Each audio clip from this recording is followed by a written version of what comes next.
Dennis Prager here. Thanks for listening to the Daily Dennis Prager Podcast.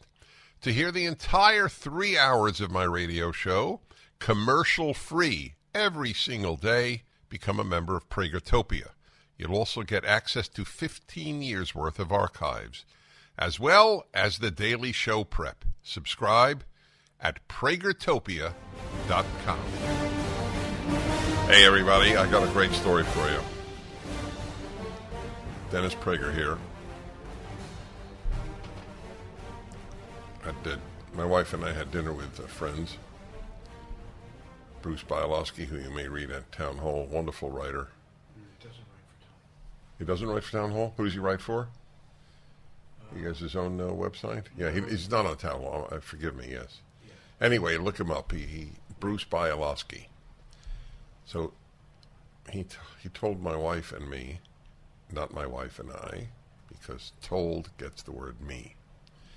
He told my wife and me the following. He has a new neighbor.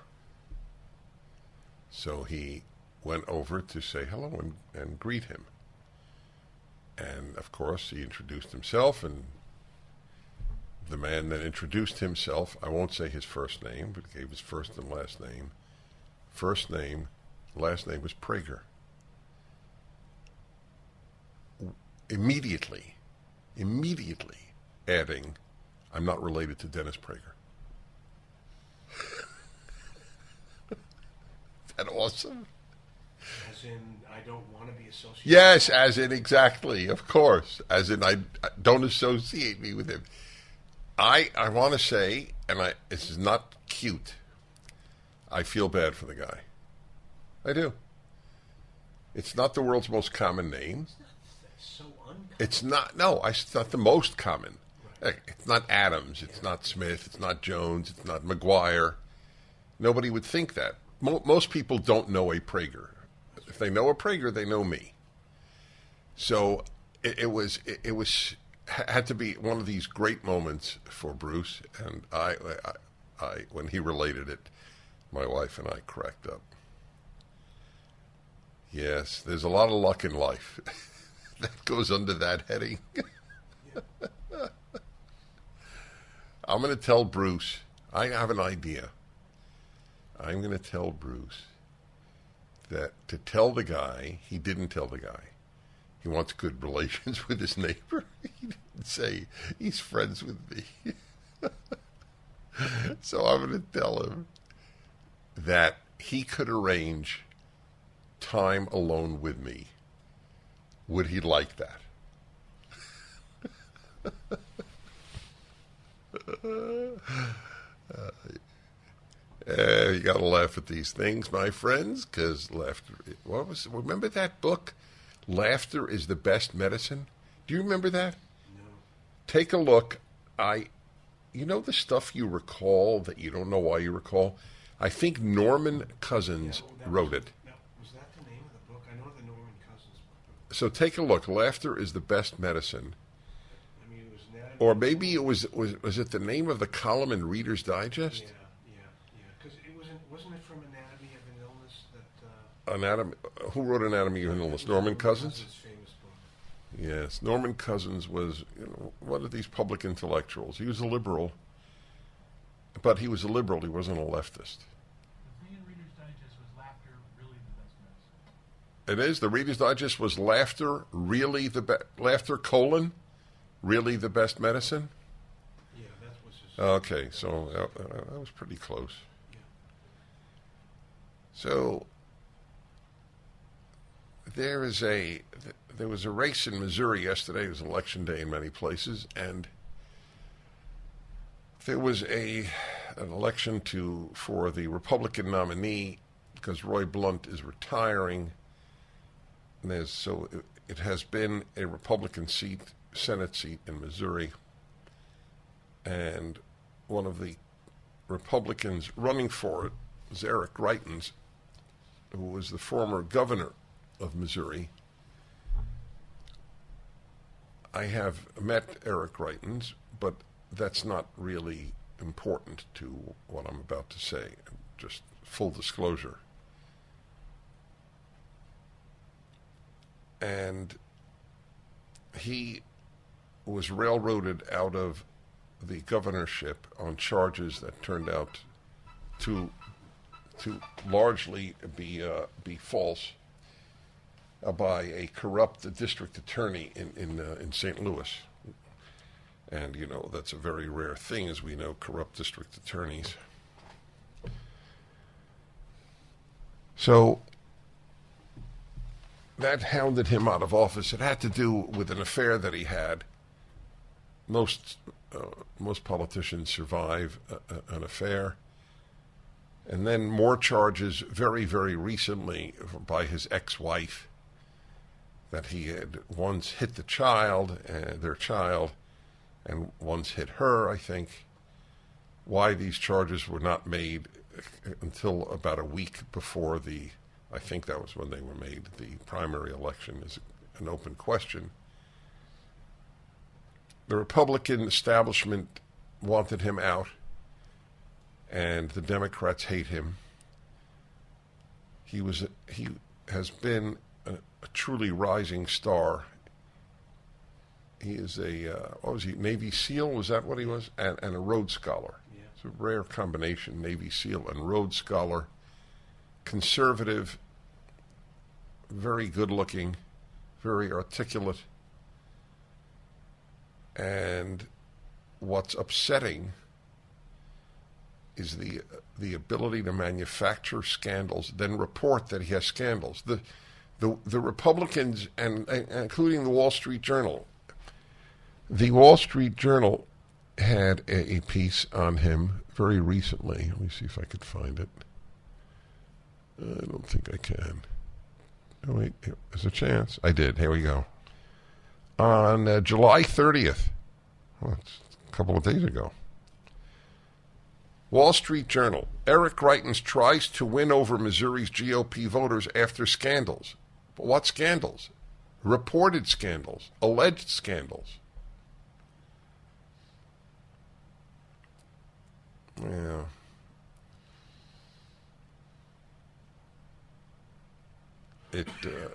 It's a very bad omen.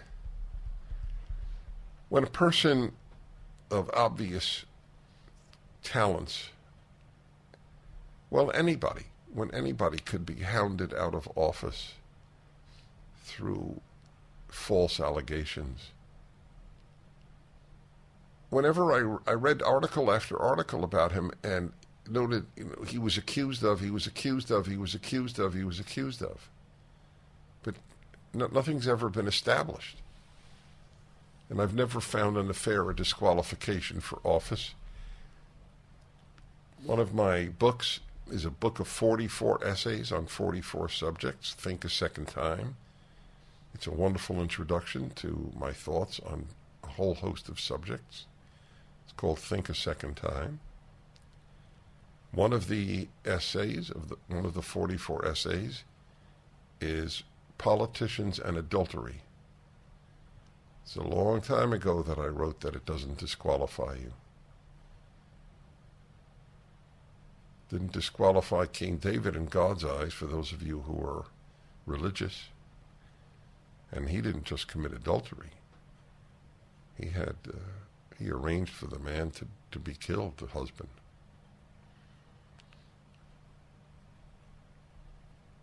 That's a toughie. That's bad. It's an interesting question, not for now, but as I think about religious things constantly and write about them a lot. Is sexual sin the same as all other sins? And I think that there are gradations of sin. I think it's clear that there are. Some things warrant the death penalty. Other things warrant a fine. Clearly, God doesn't think all all sins are equal. Because, and you're ready for a heretical thought, God has common sense. One of the great important things for us to remember. God does not view stealing a pencil from the office the same as murder. Anyway, the Republicans and Democrats did not want this man of great talent and promise. I wish him well, Eric Greitens. Yes, indeed. Why did Nancy Pelosi go to Taiwan? Does anybody know? Talk to you about that when we return. 1-8-PRAGER-776. The Dennis Prager Show. Rising interest rates, stock volatility, out of control inflation. People are concerned about what the future holds financially. This is Dennis Prager for AmFed Coin and Bullion. There's no better time than the present to move a portion of your IRA into precious metals. Gold and silver IRAs are more popular than ever, and dealers are advertising heavily for your business. You should know there's a right and a wrong way to set up your precious metals IRA. Mistakes could cost you hundreds of thousands of dollars in IRS fines. Nick Grovich, man I completely trust, owner of AmFed Coin and Bullion, has agreed to send you a concise report about how to set up your IRA and how to get the best bang for your buck. Nick and his team will be happy to help you set up your precious metals IRA or review your current account. Call AmFed Coin and Bullion, 800-221-7694 for your free IRA report and all your precious metals needs. AmericanFederal.com. That's AmericanFederal.com. Okay, Dayton, Washington. Tom, hello. Sean, are we okay on the phones? Can you hear me? I can now, thank you. Hey, I don't mean to advertise for somebody else, but I also listened to Dana Lash after I finished listening to you every day. She's originally from Missouri, knows the Eric Greitens story inside and out. I wish you would talk to her again. I know you've interviewed her after she's written a book recently, and I just don't think you have the whole story. Do you know what I'm missing? I'm not challenging you. I'm just curious. Some of it. I know, one, he was basically playing both sides, Democrat and Republican, before he finally declared Republican run for governorship because he had to wait in line on the Democrat side. He's not real strong on the Second Amendment. Eric Schmidt is a lot better conservative candidate. Greitens has misrepresented kind of his dealings with, and it is true, corrupt district attorney. But my understanding is that I believe the Senate was also looking into charges, and they came to the conclusion that it was worthy of impeachment. So Greitens cut a deal, and then he's misrepresented it, saying that he was actually exonerated when he wasn't. So, all right, look, I thank you. I don't know what to say. I do not claim expertise about Eric Greitens. I do claim a fair amount of knowledge. The man seems to me to have been railroaded out of office when he was governor, and Republicans and Democrats feared him for reasons I'm not quite certain of. So it is what it is, and I can only say that you don't have an articulate, young, very bright, good-looking Navy SEAL Rhodes Scholar run every day. I think there's a loss there, and it is what it is. Politics is a very, very awful thing on many occasions. Larry Elder, when running for governor in the Newsom recall, was smeared so spectacularly by the media, the most infamous of many infamous examples, Erica D. Smith, who, if one could morally judge a human from what they write, is not an impressive human being, said that Larry was the black face of white supremacy. Is politics filthier today than it was 50 years ago? I don't know. The use, let me put it to you this way. when a man is falsely charged by a district attorney, whatever his flaws, not whatever, but he has to have really, really, really great flaws for me not to vote for him. Otherwise, I vindicate the use of the government to suppress dissent. That, to me, is a great threat. The Democrats use government to suppress dissent. Most Democrats in office, if they could emulate the Communist Party of the Soviet Union in terms of suppression of liberty, would do so in a nanosecond. With the exception of the Gulag, which is a very big exception, I acknowledge. There's very little difference between the communist parties of Eastern Europe and the Soviet Union during the Cold War and what the Democratic Party would do today. They would use states of emergency. Do you realize that California, Illinois, and New York are now under states of emergency because of monkeypox? Monkeypox? Has anyone died of monkeypox? Also, it is confined, and this is from the Washington Post, from a man who works with LGBTQ or works on their issues at the Washington Post. 96% of those who got monkeypox in the United States were men who had intimate relations with other men. So either gay or bisexual men. How many people know that? 5 deaths worldwide? Yeah, they're all in Africa. And they're all in Africa. How many people, look up, Sean, how many people die a year from hippopotamuses in Africa? I'm not kidding. Remember we were told that? Remember that in Africa? It's a big deal. It's a very big deal. Yeah. The On average, 3,000 people a year. Okay, so folks, I hit a bullseye here. 5 people in Africa have died of monkeypox, and I'm now going to give you the number of Africans who die each year as a result of hippopotamuses drowning them or biting them or crushing them. 3,000. 3,000. What is that, 600 times more? For every monkeypox death, 600 Africans are dying from hippopotamuses.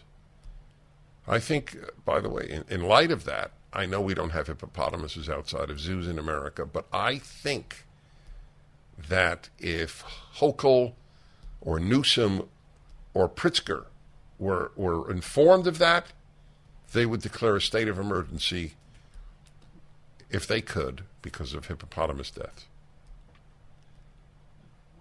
It should be abolished. The right to have a state of emergency should be abolished.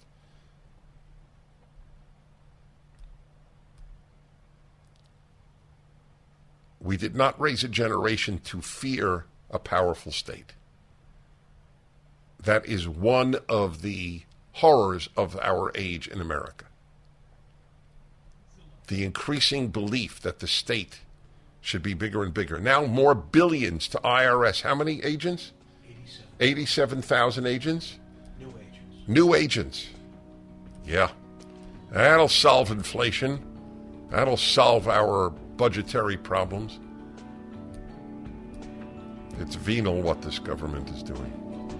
Towels just don't seem to dry you anymore. They feel soft and lotiony in the store, but you get them home and they don't absorb. Well, Mike Lindell at MyPillow found that out around 2006, and towels changed forever. He found the best towel company right here in the USA. They have proprietary technology to create towels that feel soft but actually work. And that happens to be true. I use them. They are all made with USA cotton, and they come with the MyPillow 60-day money-back guarantee. 6-piece set, 2 bath, 2 hand towels, 2 washcloths. Regularly $109.99, now $39.99. Just go to MyPillow.com and click on the new radio listener specials and get deep discounts on all MyPillow products, including the towels, by entering the promo code Prager, or call 800-761-6302 for these great radio specials. MyPillow.com, promo code Prager.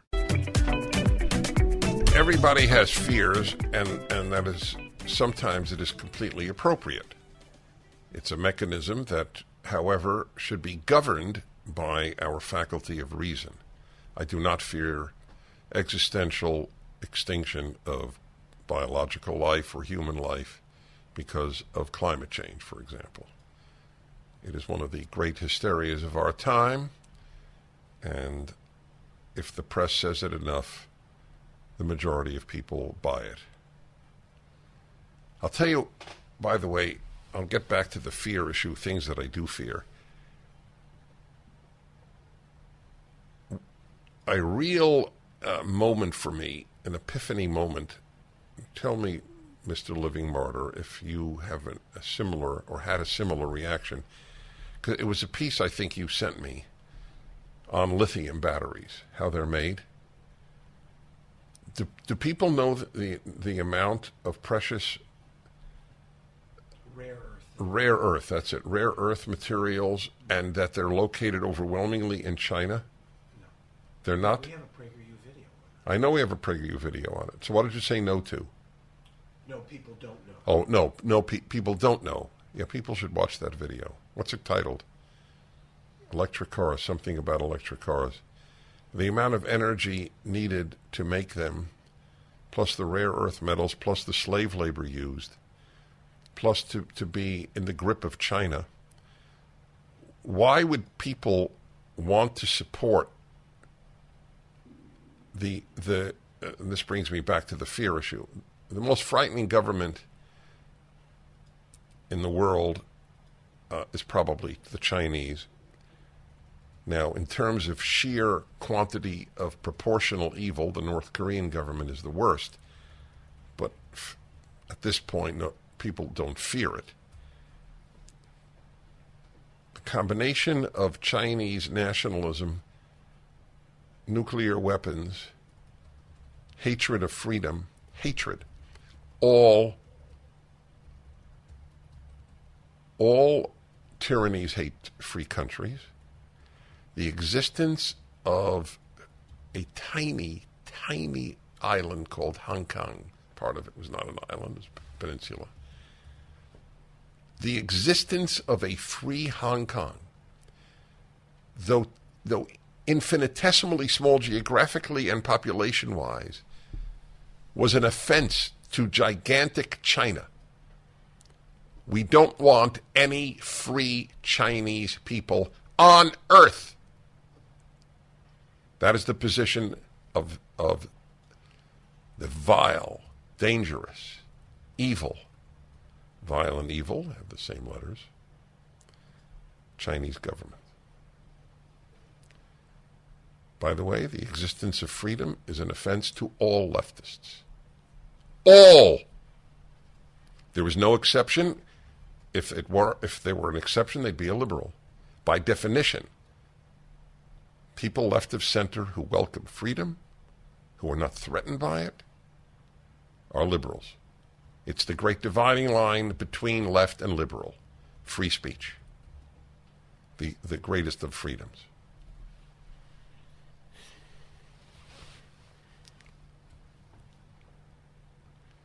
I fear the Chinese government. Bad, very bad institution. Communism is evil, and if you can't say that, your moral compass is broken. There's really nothing left to talk about. If you can't say Nazism and communism are evil, there's something deeply, deeply wrong with your moral compass. Indeed, you may not even have one. People pick on America, systemically racist. There's very often a confluence, not always, of loathing of America and non-loathing of communism. That's a real sick person. America's bad, communism isn't. That's up there with men menstruate. We are told to believe the opposite of moral truth and factual truth on a daily basis. Chances are good that's what your kid is learning in college. The odds are increasing that that's what they're learning in high school. and elementary school. Yes. It truly is amazing that every generation presents another evil to be fought. I have a solution, by the way. I do. It works. A world that believes in a moral God who gave the Ten Commandments. Not tough. She in China doesn't believe that. Dennis Prager here. I might add that there was good news. An example yesterday. One example is the Blake Masters win in Arizona. I have met him extensively, spent hours with him. He's very impressive. So I have a lot of Arizona listeners. Be a very important seat to pick up. I'm still actually not clear as to why Arizona would tend to vote for a Democratic senator. I'd love to know from, in fact, random 100 Democrat voters. Why do you vote Democrat? I would like that. I think we should do a man on the street thing like that. Why do you vote for the Democrats? So, what do you think people would say? I think there would be two answers. Because the Republicans are awful, and because they care about the little guy. They don't say that anymore, little guy? No. I think the issues are, it depends on the generation. Depends on the generation. So, 40-year-old. Yeah. Let's take a 40-year-old. Abortion. Abortion? Environment? Yeah. Uh-huh. Same-sex marriage. Same-sex marriage, right. So these gigantic social issues are the reason. Yeah. Mm-hmm. Okay. But I don't believe that, because I do believe that, excuse me. I believe that among whites. Why does a Hispanic, I don't think Hispanics are freaked out by global warming. So I would like to know. And by the way, the question is legit because Hispanics are moving to the Republican Party. No, they believe that they're hated by the Republicans. They're hated by Republicans, yes. Right. They're hated by the people who give them jobs and better schools. God, to vote for Democrat in California, given the decimation of this state. Well, it is what it is. We have to fight it, though. Why I support reform prosecutors. George Soros. Incidentally, guess where it was published, my friends? George Soros, one of the most venal forces in the world, a man who only does bad. And guess where this piece was published? Wall Street Journal. How many pieces in the New York Times are published by people as right-wing as Soros is left-wing? 0. Can you think of one? Oh, there's a beauty. Did you see the series of articles by columnists, Mistakes I Regret? What I got wrong? Yeah, I did. So, Paul Krugman, who's as close to always wrong as you can get writing in the English language. Tom Friedman comes off. No, Tom Friedman will occasionally hit a single. Okay.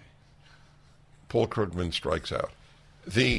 So Krugman, by the way, it was the most convoluted piece. Well, I didn't think there would be inflation with all the spending, but I was right. But I was wrong. That's what his piece was. Doesn't matter. The one that interested me was Bret Stephens. said he deeply regrets his statement that if you supported Donald Trump, you were awful, and something to that effect. I'll comment on that later. But anyway, the Wall Street Journal published George Soros.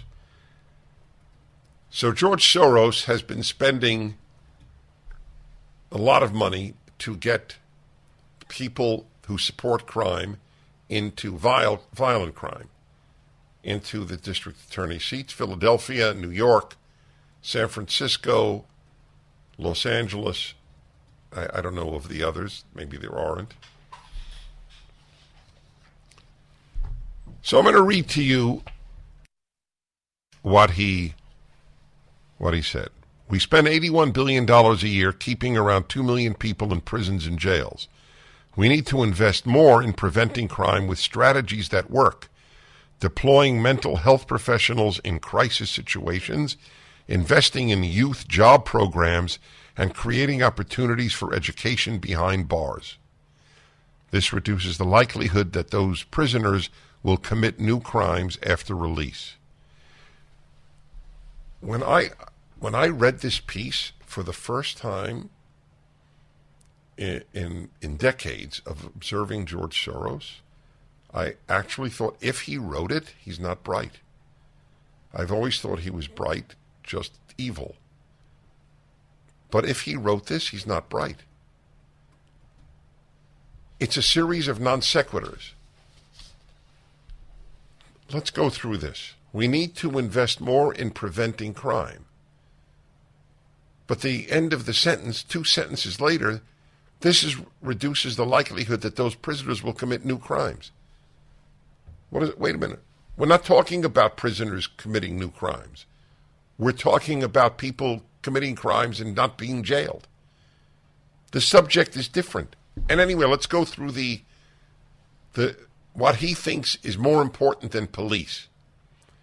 Deploying mental health professionals in crisis situations. What does that mean? People go into stores and steal the stores deaf, dumb, and blind. Every individual $950 and it's not a felony. What will a mental health professional do? Oh, I have more, believe me. Yes, go on. Hey everybody, Dennis Prager here with many people's favorite hour of my show, the Male-Female Hour. I believe it's the most honest talk about men and women. Today will be an example, by the way, and in light of the subject, maybe pre-adolescents should be reading Otto's Tales rather than listening to this particular hour. You will determine. It's honest stuff. Talk about men and women. There's no aspect of male-female relations or males and females that I avoid. Most people talking about it do avoid because they are afraid of how it will be received by some people, etc. I don't worry about that. I just care about talking the truth. Truth is very, very difficult for people, many people, not all by any means, to face because truths are often unpleasant. Today is an unpleasant truth. I'm going to share with you an unpleasant truth about male nature. As I have known for almost all of my life, not all of it by any means, the ignorance of male sexual nature on the part of women is nearly universal until they learn about it. It's not at all their fault. It's like asking me to understand pigeons. That is how removed male sexual nature is from female sexual nature. Is as removed as pigeon nature from human nature. So it's not at all women's fault that they don't understand male sexual nature. It is their fault as they grow older and don't want to know it. That it doesn't help you to live in ignorance, either sex. Female sexual nature is not as foreign to men as male sexual nature is to women. So I bring this up in light of a comment made by a man for whom I have as much respect as many of you have for me. Just being open, I know many of you respect me. I have worked a lifetime to earn that respect. That is how I feel about Jordan Peterson, who is a very special person, and I just spent 8 days with him and many hours a day as we and 5 others recorded, or 6 others, recorded hours a day going through the book of Exodus. It was an honor for me to be one of them. And then we had time with Jordan Peterson. If you don't know about Jordan Peterson, it's so easy to look him up and you will see. Watch any YouTube video of him and you will see a remarkable human being. He will be at a PragerU event. Where will that event be? Here. Oh, here in Southern California. You can get tickets at PragerU.com. Are tickets still available? It's November. I know it's November. Has it been announced? No. Oh, so you can see Jordan Peterson and me in dialogue. Watch the first dialogue we did together. It's up on YouTube. It actually affected my life. That doesn't happen much. So Jordan Peterson is a professor of psychology. By the way, did you know that he taught at Harvard? Yeah, sure. I did not know that till last week. And then, of course, University of Toronto, and he eventually left because of its wokeness. Jordan Peterson is an international phenomenon. He told me he is headed shortly to Albania. It is very rare, as my dear friend, my producer, can testify. I am, thank God, a very unenvious nature. I envy the fact that he's going to Albania to lecture. I've been to Albania, but I've not lectured there. I've lectured in Romania and in Hungary and Czech Republic, but not there. And I would love that. Anyway, I'm very happy he is. I hope he lectures everywhere. So, a very interesting topic that arose and fascinates Jordan Peterson, who started out life quite secular and is now clearly entranced by the Judeo-Christian worldview. And with such a luminous mind on your side, it's a big, big advantage. And he's fascinated by the subject of sacrifice. You are too, and I am too, and it actually was helpful to me because the greatest challenge of my commentary on the first 5 books of the Bible, called The Rational Bible. By the way, you can pre-order Deuteronomy. Genesis and Exodus are out. You can pre-order Deuteronomy at Amazon and receive it as soon as it comes out in October. I'm going to have a big event at the Museum of the Bible to inaugurate its publication. So it's always been a challenge. What will I do with Leviticus, which has so much about sacrifice? So we talked on a number of occasions in the seminars for the Daily Wire. And I'll let you know when the Daily Wire puts them up. And the challenge will be Leviticus. Leviticus has a lot about sacrifice. So he speaks quickly. He has an immense body of knowledge, immense. And said the following throwaway line, and I debated whether to react, but it was the final day. There was a need to get through a certain number of verses to complete a chapter. We got through chapter 20, so there will be a second series of sessions in a few months, or actually in half a year. And he said as follows, talking about sacrifice. Well, you know, men sacrifice women when they get married. They sacrifice their desire for many women. And then just moved on. It was a one-line throwaway. I don't know if I have the exact wording, but that's what he said.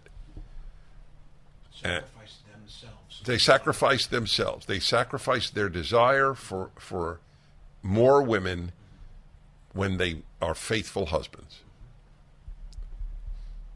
Nobody would say women sacrifice their desire for multiple men when they stay faithful to their husband. Unless their husband is a jerk, then they sacrifice the desire for one man. It's like I heard many years ago, men love women and women love a man. It's a good way of putting it. It's not original to me. This is so foreign to the vast majority of women and their sexual nature that they find it hard to imagine that it's true. But it's true. And it is a very important thing to understand the other sex. That's the subject of today's Male-Female Hour. You can call 1-8-PRAGER-776 877-243 7776. Hi, everybody. 1-8-PRAGER-776. It's a very difficult subject to broach. People don't like to talk about it. They don't like to talk about truths. But male sexual nature needs to be understood. You will understand your man better. The chances are 100 to 1 he won't tell you what I'm telling you. In a certain way, most men are afraid of their wives. That's news too. But it's true. Men who will go into combat, risk their lives. Men who will fight off attackers in a home. Virile, masculine, tough men are afraid of talking to their wives about their nature. High-powered corporate executives. High-powered corporate executives. It doesn't matter. That's right. It doesn't matter. Movie stars. It's a very bad thing, by the way, and it's up to the wife to say, honey, I want to understand you, even if it's difficult for me to understand or it's difficult for me to hear. I want to know you better. Or as I have put it frequently, I, Dennis, am two beings. I am a male and I am a man. And they're in conflict. And I've known that since I was a child because I wasn't raised in the naive secular world of other kids. Religious kids are much less naive. So boys and girls were taught early about men and the need for men to control their nature. Women have to control their nature, but it's not their sexual nature primarily that's the issue for women. It's their emotional nature. Nobody talks about that either. You know what? I think we need to do an hour on men afraid of their wives. That's really a big deal. If you're married to a man who engages in abuse, you're afraid of your husband. But otherwise, women are not afraid of their husbands. But men are afraid of their wives. Not all by any means. Most. They're not going to talk to their wife about their sexual nature. 1-8-Prager-776-877-243-7776. This is a toughie today. That's why it's important that you call. Maybe you even disagree. Has your husband talked to you about his sexual nature? About his maleness? Specifically, the one that Jordan Peterson mentioned about men's desire for many women. That's the way we're made. Period. All right. 1-8-Prager-776, male sexual nature. What prompted this was a statement by Jordan Peterson, whom I suspect leads a monogamous life. Under Honorable Men, there's a picture of Jordan Peterson.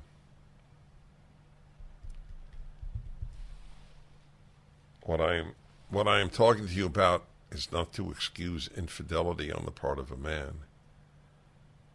It is to celebrate men who are faithful. Each sex has its own battles. Okay, let's see. Warren, Oregon. You're an Oregon knower. You ever hear of Warren? It's a suburb of Portland. Is that a suburb of Portland, Stephen? Kind of. That's about 20 miles southwest of Portland. We're right between Scappoose and St. Helens. That's a help. That is really a help. Say that again. I want to remember that. It's halfway between what? It's halfway between Scappoose and St. Helens, Oregon. There you go. It's halfway between Scappoose and St. Helens. Yeah, about 25 miles. Sean, I want you to keep that. That's a Hall of Fame moment on my show. Well, I'm glad to hear I'm in the Hall of Fame. Yes, absolutely. It is very rare. I love when people do that. Scappoose, definitely, that hit home when you said that. All right, what's on your mind? Hey, so I kind of guess I like your show. I like listening to you. I think you have some great comments on a lot of things. I'm happy to take part in it, but I kind of disagree with what you say, being a believer of the Bible and of the Creator God, because you say that it's man's nature to be unfaithful and looking for other women. When God created man, he gave him Eve and said, be one. Now, basically, if what you're saying is true, then he's saying, and also I want you to fight this when you start having daughters, that you're going to want to have sex with them. Every law in the Bible, from the one you mentioned to do not murder, is given by the same God who understands that we need laws, otherwise we will act in the way the law prevents. Murder is natural, stealing is natural, infidelity is natural. Religious people should be the first to acknowledge what I say is true. No, and I understand that, but I think that when God gave the Ten Commandments on Mount Sinai, it was more of a codification of a law that was embedded into mankind from the beginning. And what happened? Everybody violated it, and he destroyed the world except for Noah. Right. No, exactly. But I believe that the adultery, then thou shalt not commit adultery, would pertain more to the adulterous actions we have towards our Creator in the original. It's about going after someone you're not married to when you're married. Back in a moment.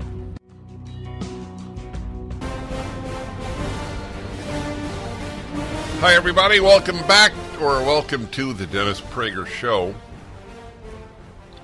Billions more to the IRS to hire 87,000 agents.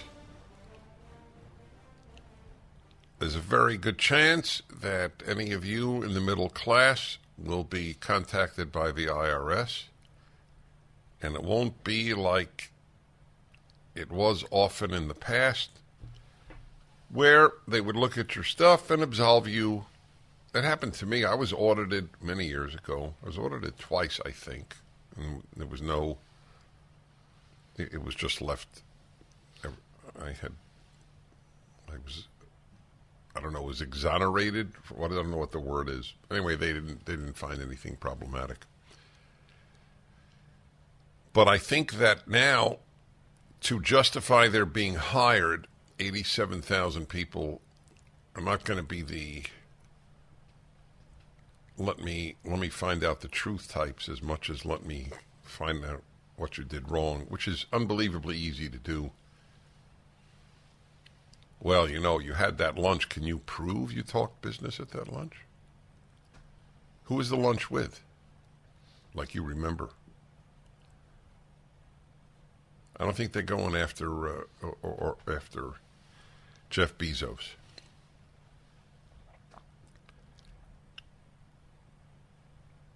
The constant expansion of government is the end of liberty. The bigger the government, the less liberty. Period. End of issue. But liberty is not a left-wing value, as truth isn't. When people awaken to the fact that the left has different values than they do, they don't vote Democrat anymore. But liberals are unwilling to look at that, and so they keep supporting the people who hate liberalism. Not conservatives, but leftists. That's a summation in a nutshell of our present situation. I started to read to you an article written by George Soros, one of the truly evil people of the Western world, a man who literally only knows how to destroy.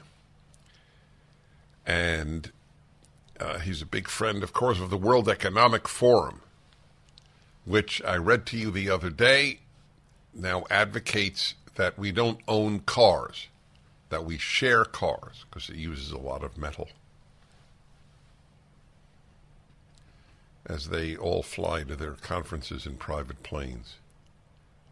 That's all right. Gavin Newsom is looked to by Democrats as a savior.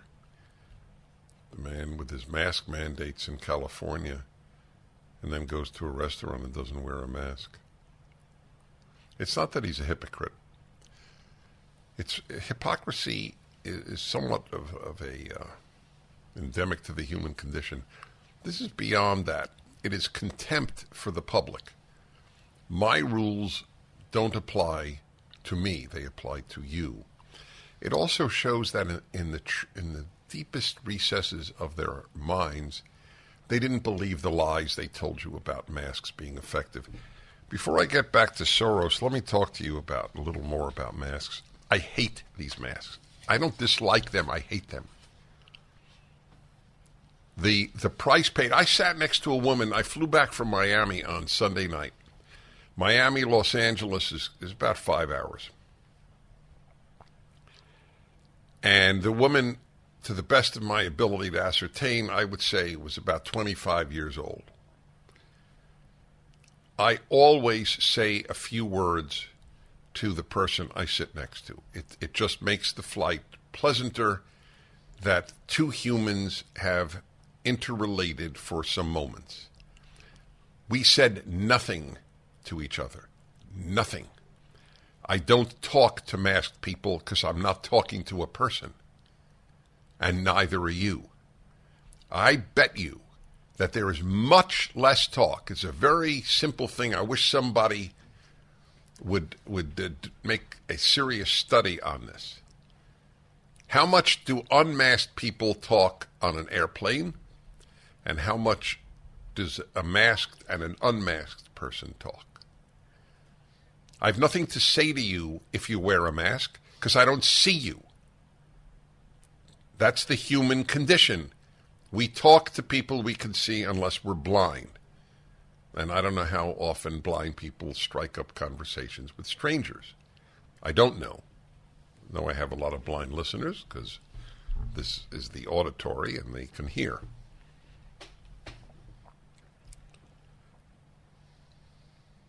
Go through airports and see young people wearing masks. It is scary to me. I want you to know it scares me. If old people wear a mask, doesn't scare me. I feel bad for them. They're really frightened. X, Y, Z reasons. But young people in masks? Families masked? Oh, it's painful. Epic Times, July 19th. Didn't read it to you. New study adds to growing body of evidence suggesting mask mandates are ineffective. A new study published this month revealed COVID-19 mask mandates in schools have little to no effect. Researchers at the University of Southern California and UC Davis said in a preprint study published on Research Squared, quote, "Our findings contribute to a growing body of literature which suggests school-based mask mandates have limited to no impact on the case rates of COVID-19 among K-12 students. We observed no significant difference between student case rates while the districts had differing masking policies, 2 districts in Fargo, North Dakota." Researchers in Toronto and California replicated a 2021 CDC study of counties in Arizona published in The Lancet, which is a very prestigious science journal. Expanded the number of data points and extended the time period, discovered that cases quickly declined in the weeks after the CDC cut off its study and decreased more quickly in the counties that didn't have mask mandates. Quote, "School districts that choose to mandate masks are likely to be systemically different from those that do not in multiple, often unobserved ways. We failed to establish a relationship between school masking and pediatric cases."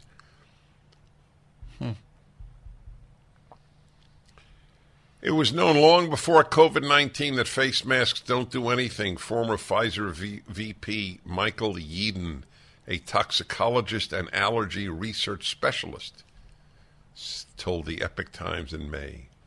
"Many don't know that blue medical masks aren't filters. Your inspired and expired air moves in and out between the mask and your face. They are splash guards, not viral guards. Splash guards. That's why surgeons use them, because of splashes. Upward from the body, downward from his face, or her face, or Z's face."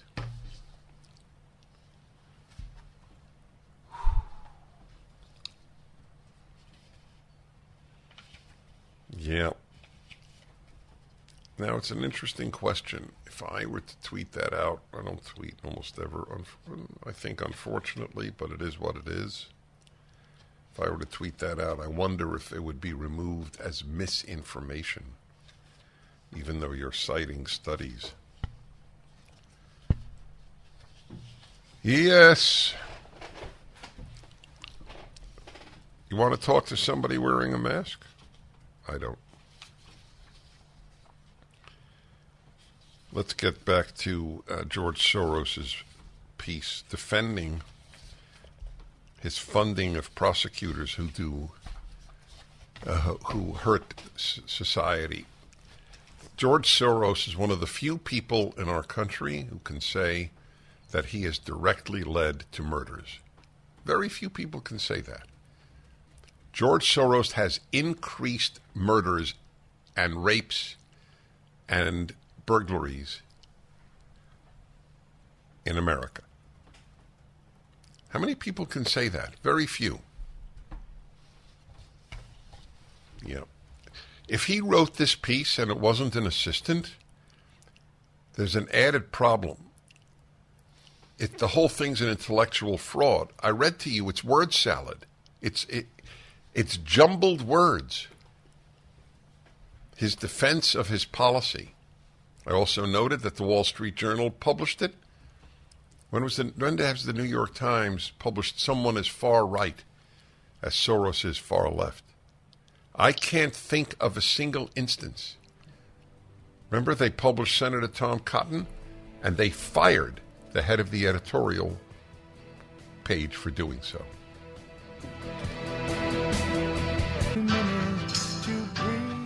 George Soros writes this piece. This agenda aiming at both safety and justice is based on both common sense and evidence. It's popular, it's effective. The goal is not defunding the police. Okay, that's a lie. Did he come out against defund the police once when it was popular? God, is he? Look, he's a leftist, so he's not honest. Just the way it works. Truth is not a left-wing value. When leftists write or speak, there's no voice in them. It's not true for liberals, not true for conservatives. But for leftists, there's no voice in them saying, is what I'm saying true? No. What the voice in them is what I'm saying effective for our great agenda, equity, as they fly around in their planes. Some politicians and pundits have tried to blame recent spikes in crime on the policies of reform-minded prosecutors. Isn't that bizarre? People might think that. In Philadelphia, New York, San Francisco, and Los Angeles. Does Chicago have one of these prosecutors too? In Chicago? Yeah. The research I've seen says otherwise. He doesn't cite a single piece of research in the piece. This piece is I'm thrilled the Wall Street Journal published it. If you didn't have contempt for George Soros, you will now. I have had contempt for him. I wrote a piece about him like 15 years ago. You could take a look. It's on the internet. Before it became a household name.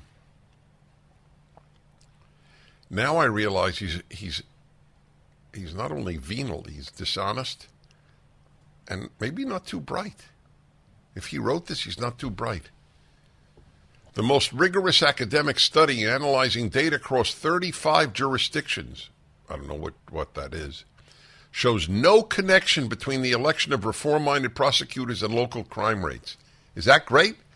This is the ultimate gaslighting.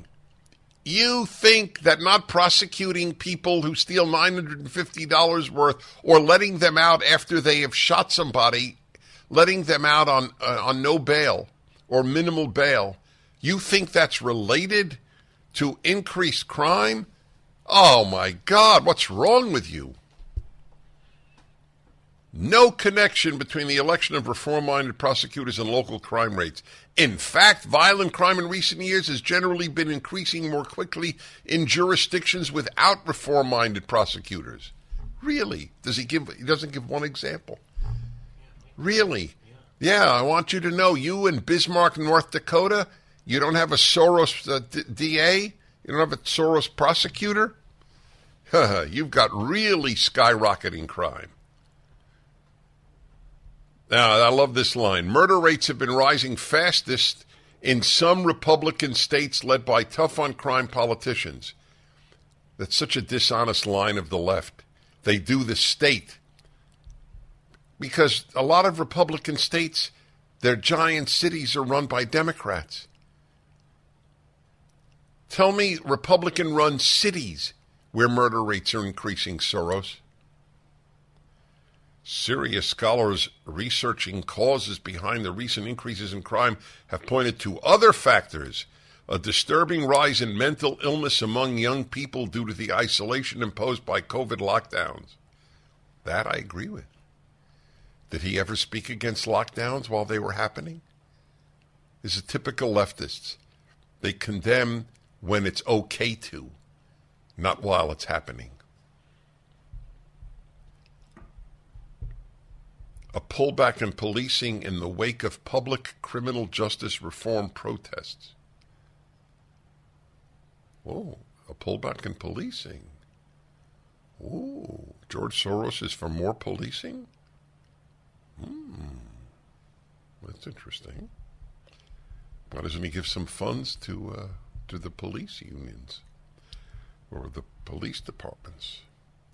and increases in gun trafficking. Many of the same people who call for more punitive criminal justice policies also support looser gun laws. That's called a non sequitur. Yeah, no, I'll tell you another thing. Do you know many of the same people who call for more punitive criminal justice policies are vegetarian? What do you say to that? It's a devastating correlation. This is why I have supported the election and more recently the re-election of prosecutors who support reform. I have done it transparently and I have no intention of stopping. The funds I provide enable sensible, reform-minded candidates to receive a hearing from the public. Judging by the results, the public likes what it's hearing. If he believes what he wrote, he lives in such isolation that it's truly frightening. So it's back to my age-old question, do leftists believe their lies? I think most do. Yes. Oh, my God. His reform-minded prosecutors make us safer. So violent crime should be decreasing in the jurisdictions run by his picks for DA, but it's increasing. He didn't deal with that in this silly piece. Yeah. 1-8-PRAGER-776. Yes. This is the world in which we live, my dear friends. You know my motto? Germany is always wrong. Even the New York Times had a piece about Germany and Ukraine. Back in a moment.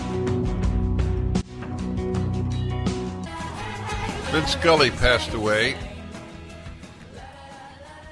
To those of you who don't know who he is, he's the greatest broadcaster in baseball history. I think everybody would acknowledge that, which is very rare that everybody would say the same thing about the best.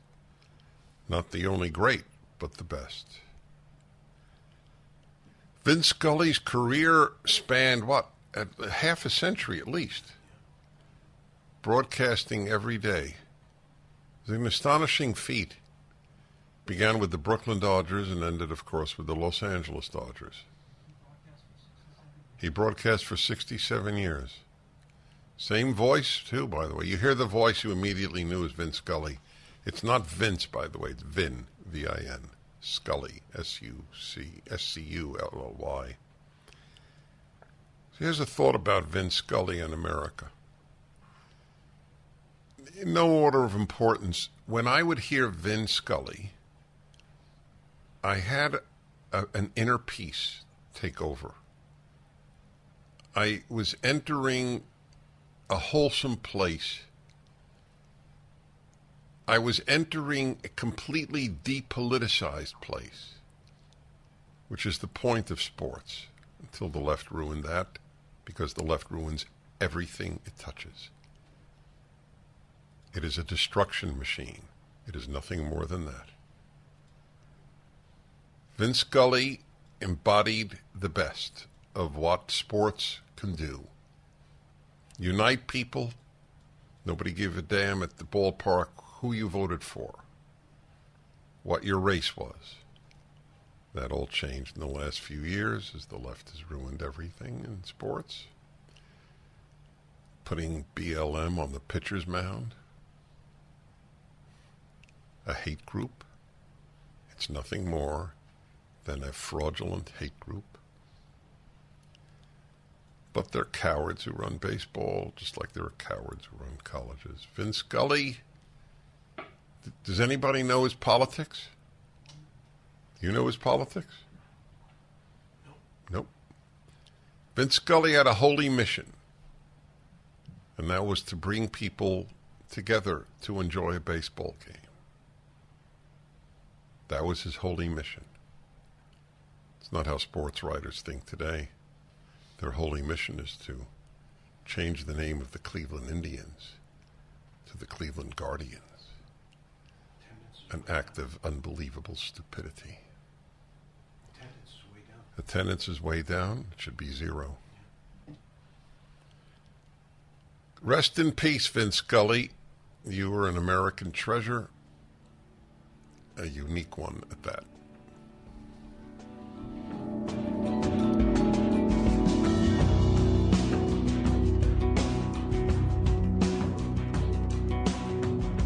Dennis Prager here. Thanks for listening to the Daily Dennis Prager Podcast.